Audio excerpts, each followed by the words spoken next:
حامد کرزي د پکتیا په برمل ولسوالۍ کې د پاکستان توغندیز بریدونه وغندل. د هیواد پخوانی ولسمشر حامد کرزي د پکتیکا ولایت په برمل ولسوالۍ د ګاونډي پاکستان توغندیز بریدونه په کلکه غندلي او دا یې پر افغان خاوره ښکاره تیری بللی دی.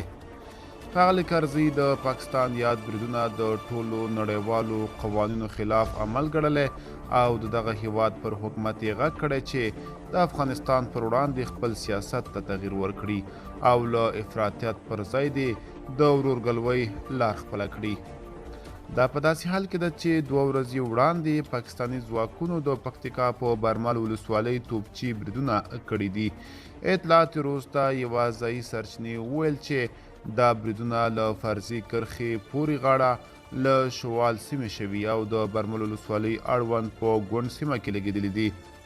د دغو بریدونو له امله د اوښتو ځاني زیان په اړه تر اوسه معلومات نه دي ورکول شوي او نه هم په پکتیکا کې د طالبانو امنیتي مسؤلینو د پیښې پخلی کړی دی.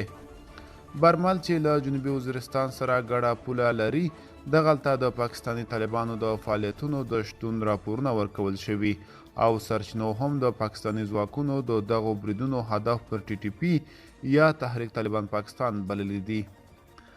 د پاکستان حکومت بار بار په افغان خاوره کې د پاکستاني طالبانو له شتونه اندېښنه څرګنده کړې او ګواښ کړی چې دوی به د خپلې خاورې د دفاع لپاره له کرښې پورې غاړه هم خپل وسلوال مخالفین په نښه کړي.